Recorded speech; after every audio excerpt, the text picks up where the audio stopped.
Bureau of immigration ने मुत्तहिदा अरब अमारात के वर्क वीज़ा हासिल करने के लिए नई शर्त आयद कर दी। ये नई शर्त क्या है, आइए जानते हैं।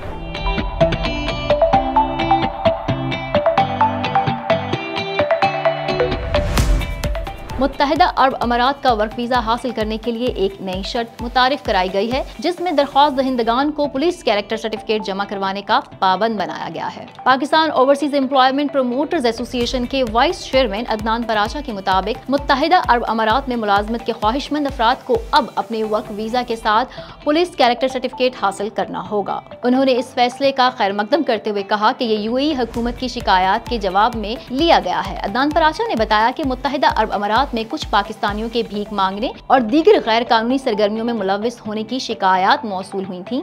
उन्होंने इस बात पर जोर दिया कि एक ब्रदर और दोस्त मुल्क होने के नाते मुत्तहिदा अरब अमारात के कवानीन की पासदारी जरूरी है। वाज़ेह रहे कि मुत्तहिदा अरब अमारात ने पहले ही पाकिस्तान के 24 शहरों के विजिट वीज़ों पर पाबंदी आयद कर रखी थी, जिसे अब 30 शहरों तक बढ़ा दिया गया है। मजीद बरआं पाकिस्तानियों को गुज़िश्ता एक साल से मुत्तहिदा अरब अमारात के लिए वर्क वीज़ा के हसूल में मुश्किलात का सामना है। इसकी वजह से गुज़िश्ता एक साल से 1 लाख से ज़ायद अफराद मुत्तहिदा अरब अमारात में रोजगार हासिल करने से कासिर रहे। मजीद अपडेट्स के लिए देखते रहिए वी न्यूज़.pk।